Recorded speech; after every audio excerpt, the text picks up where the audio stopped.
wake that ass up. Early in the morning. The Breakfast Club.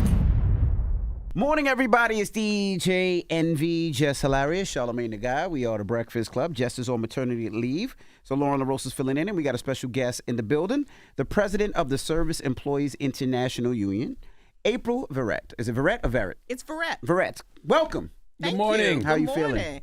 And you're the union's first black woman president. I am. Yes. Word. Congratulations. Thank you. Appreciate Absolutely. that. What does that mean for you? It means a lot of damn work. No, it means I get to live my dream. It means I get to wake up every single day thinking about our 2 million members who perform service and care work across the country and think about how we're going to build enough power to end poverty wages in this country forever, how we're going to build enough power to do the big stuff like strengthen and defend and create a democracy that actually works. And how we're going to create a 21st century labor movement that can actually produce real change for today's and tomorrow's future workers, that's more inclusive, that I like to say is younger and darker and hipper and fresher and has some swag. So Have people forgotten about the working class? It feels like that sometimes when I'm listening to these candidates. It feels like they're not talking to, well, I will say the vice president, when she starts talking about rebuilding the middle class with her opportunity economy plan, she's the first in a while I feel like is talking directly to working class people. yeah, I don't think the right has forgotten about the working class. I think they are absolutely taking a hard swing at working people, but it's all jaded, right? And bullshit. I hope I can say that. Yes, you You good. You know, in a lot of ways. But I absolutely agree. I think the vice president has always been a champion for working people, and it's showing up in her policies. But I would say I'd like to see folks on the left lean in harder and actually not just talk about the middle class, but look folks in the eye and say, yeah, I see your pain. You are struggling, and we got to figure out a way forward together. That's right. So do you think that there's ever going to be a time where the people that you're talking about really feel like they're not struggling because they hold on to the pandemic and those checks because it felt like that and it was like it came quick and it left quick? You think it'll be a time where we can get there and people can actually stay there? I absolutely think it's possible, but it's going to take a lot of work, a lot of campaigning. I think some militancy, some disruption, right? Power concedes nothing without struggle. And this is about power, right? It's about who has it in this economy and who doesn't. And so I'm about building, like I said before, power so we can actually do the big things. And we see folks' interest in unions like we've never seen before. Recent polling shows that 70% of working people have interest in a voice at work. 90% of young people are there. And so we're in a renaissance. And so we just got to put our shoulder into it and lean in and create real wins that can set us up for bigger wins in the future. Can you explain like what a union is to someone who might not understand? Because I learned about it once I got into entertainment and I was like, oh, why wasn't this everywhere? Yeah. So my definition of a union is when a person realizes they actually have power and they can have agency and they can have a say-so over their life, and they make a choice to build that power with other people who feel the same way, and they come together and build collective power to make real transformational change, not just at work, but in their communities, in their country, in their world. Right? We have to get beyond wages and hours and working conditions, and I'm going to file this grievance, and you're going to come represent me. Right? That's not the living, breathing union that I know and that, I'm about building. What is the SEIU exactly? So we're the Service Employees International Union. Okay. We represent about 2 million, mainly service and care workers. So folks who work in the service economy, healthcare workers, everything from doctors and nurses to home care workers, home health aides. We represent cleaners, janitors, public service workers, security guards. We represent a lot of folks in the public sector who do social service work. But you think about folks who are essential workers, who showed up every day during the pandemic. Those are the folks that we represent. Nursing home workers, hospital workers. It seems like, to me, a lot of times, a lot of the service workers that you're saying, they don't have a union. I feel like they get abused so much, right? You talk about the shifts that they have to work. The fact that a lot of times that they have to stay 20-hour shifts or 12-hour shifts, 15-hour shifts, they miss their family. They got to come right back. Even during COVID, a lot of them didn't have a choice. They had to go to work, and if they didn't come to work, they were going to get fired. So break that down, why it's so important to make sure that these workers are protected. Well, let's talk about the reason they don't have a union, right? The status quo in this country is union busting, right? I think they pull people aside in B school, and tell them, like, you got to hate the union. Like, it is so ingrained in this economy and in corporate culture that folks spend millions of dollars, right, to bust unions, particularly for service work, particularly where they feel like it is lower, less educated folks who may not be employable in so many fields. And so they take advantage of people. Our union is a majority people of color, 60% is women, many of which are immigrants, right? And so we believe that to build real power, you have to center those who have the least amount of power. And so we are proud that we represent low-wage workers. We're proud that we represent women. We're proud that we represent people of color. And those are the folks that do this work, that are the most economically exploited, that are the most taken advantage of, that are the least unionized in the country. And so, like, we're leaning in. We work with fast food workers, right? We are the ones who spurred the Fight for 15 and put a voice and a face to needing to increase the minimum wage. And because of our work and because of the work of low-wage workers across this country, millions of people in this country have a higher wage, right? We haven't cracked the ceiling of raising the federal minimum wage, but now folks are saying 15 ain't even enough. Sure. It's time for 25, right? If not 30. How'd you become president of the union? I was elected by the members at our convention this past May, but I'm an organizer. I've had different titles. Now I get this big fancy one. But at the end of the day, I'm an organizer. I have been an organizer for 23 years. And I'm humbled and honored that the members of our union and the leadership of our union, I serve with great leaders. That's the youngest, most diverse group of leaders in our union. Say we want to go in a different direction, and they let me lead. When do you decide that you are going to say, you know what, enough is enough? We need you guys to stop working and protest. And the reason I ask is because you might want to say, all right, let's protest to get the higher wages, better benefits, or whatever that you're looking for. But there might be some people that say, I can't stop working because if I do, I can't pay my bills. And we've seen it in the industry, the entertainment industry, where they took off for a year or however long. We almost seen it at the docks when they were protesting. And although some people say, you know what, I can protest and I cannot do it, but some people are like, I got to pay my bills. When do you decide this is enough, we have to do this to get what we need? Yeah, we see workers make that hard choice every single day.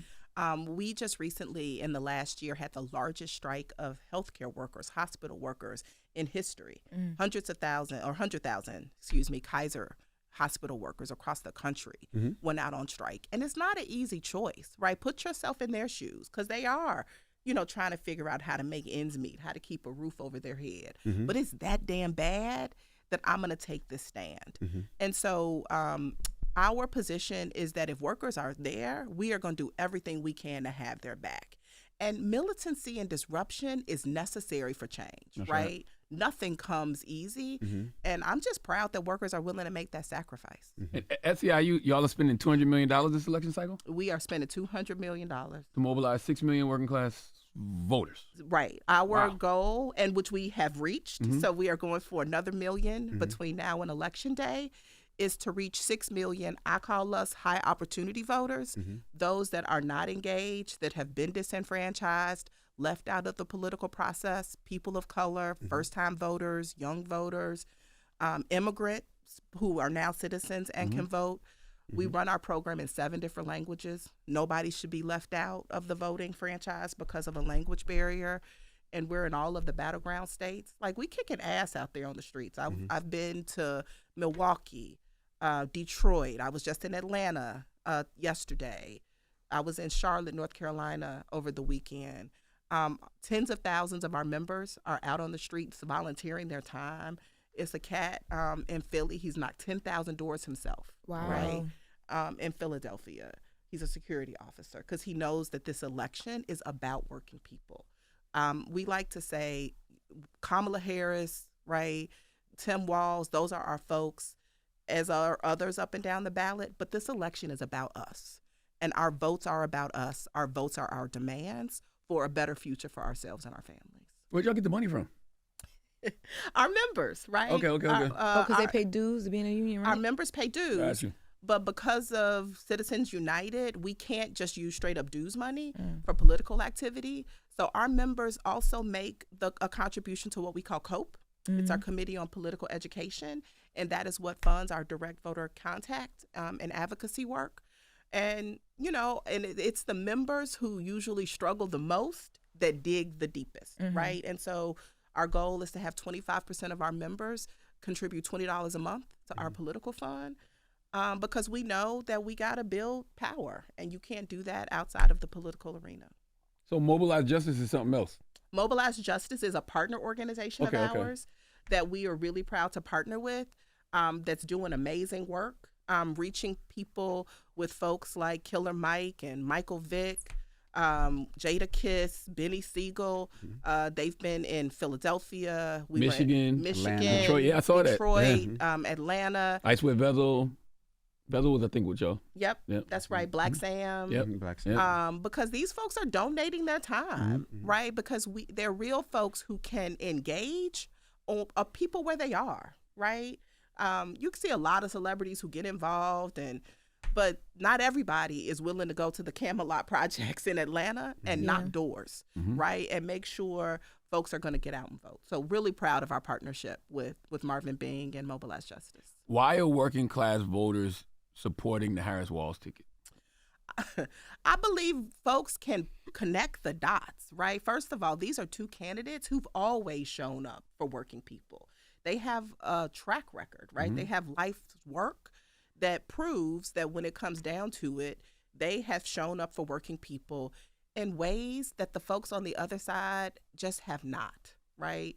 And people tell you who they are the first time, believe them, right? And I believe that Donald Trump and J.D. Vance have proven who they are. And the mess that, went on at that rally last weekend just proves the point. Now, you were in Atlanta recently, and you were speaking with Michelle Obama. What was that conversation like? Well, I'm a South Side girl, right? Born and raised in Chicago. And our neighborhoods where each of us grew up were not very far from each other. Y'all got y'all own language.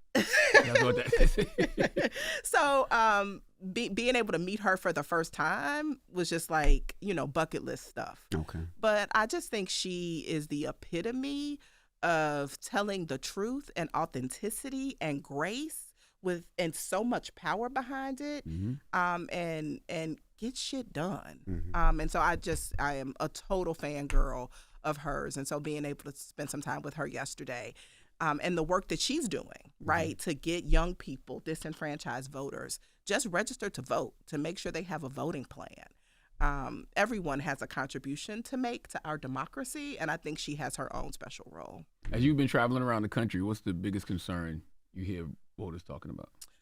Our biggest opponent is the sofa. Our biggest challenge is apathy, right? Folks want to know that their votes actually matter. Like it's just not enough to say to our people, vote because your grandmama couldn't, right? That's right. People have to know that they can make their life better, right? And we have to make our democracy a living, breathing thing. It just cannot be an idea. Right? Democracy right today is an idea. I'm all about how is it real? How are we all active participants in our democracy? Because we know it can deliver for us. And so you first have to prove that it can deliver, right? And that's what keeps people coming back. And there are no saviors coming, right? Nobody is coming down to save us. We have to save ourselves.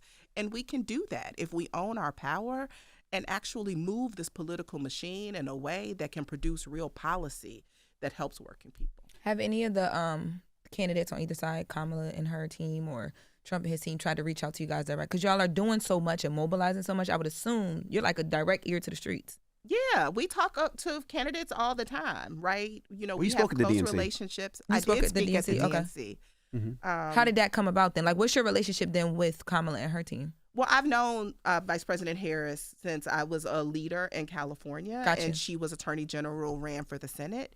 And so we have a good relationship, right? And again, like it was easy for us the day that she announced her presidency to gather our 65-member executive board and make a decision to endorse her. Like we know who she is. We have 700,000 members in California that know she's a champion for working people.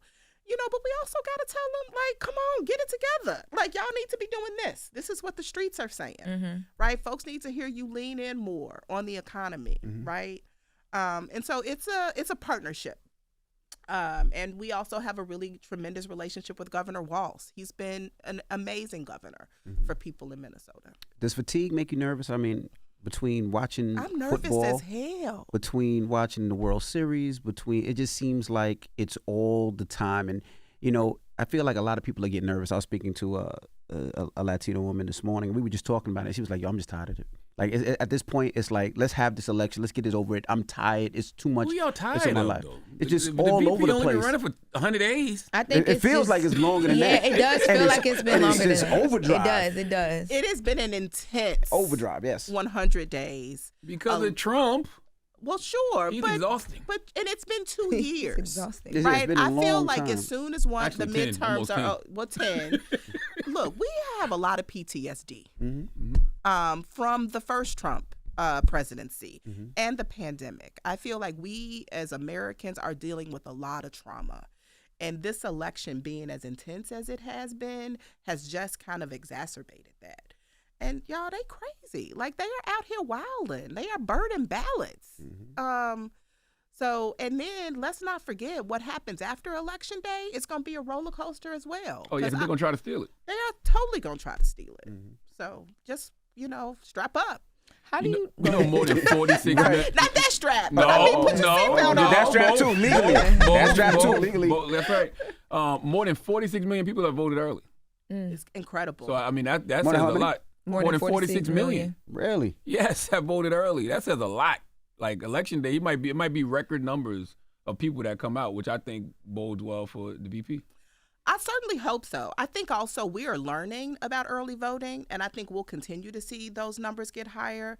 But we absolutely need a high turnout, right, if we're going to win this election for working people. And I just think it's great that more Americans are engaged in the political process. That's what we want. It is, again, a sign of a healthy democracy, which is on the ropes, y'all. And God forbid, Trump is elected. We got to be concerned. How are you preparing what you guys do on a daily for your workers if Trump is elected? Yeah, so we have been working with our partners.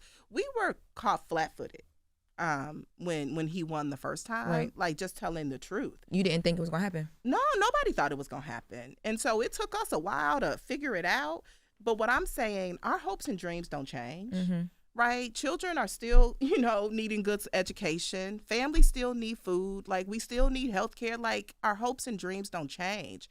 And so we can't go on the defensive. Our best offense is our best defense, is a good offense. And so should he win, how are we taking it to him? Like, we can't give them any breaks. That's right. Well, we appreciate you joining us this morning. I Where can appreciate people you find having you me. if they want to donate, if they want to help, if they want to follow your cause? How can they do so? So you can find me on social at SEIU Pres, P-R-E-S, SEIU P-R-E-S on all platforms. And you can look up SEIU at SEIU.org. And do you recommend that all working class people be a part of the union? Absolutely. Okay. And I just want to say, it's not just how people view unions today. It is about how are we viewing what worker organization needs to be tomorrow and the day after that, right? We have a ballot initiative right now in Massachusetts to allow rideshare drivers to be able to form an organization. Like, when we win that, it's going to be the first time folks who are not classified as W-2 employees have a chance to form an organization. So we're thinking outside of the box to make sure everybody who earns a check has an opportunity to have a voice at work. We need new rules. We need unions for every single body. All right. April Verrett, thank you. President for joining us. April Verrett. President April Verrett, thank you so much. It's The Breakfast Club. Good morning. Wake that ass up. In the morning. The Breakfast Club.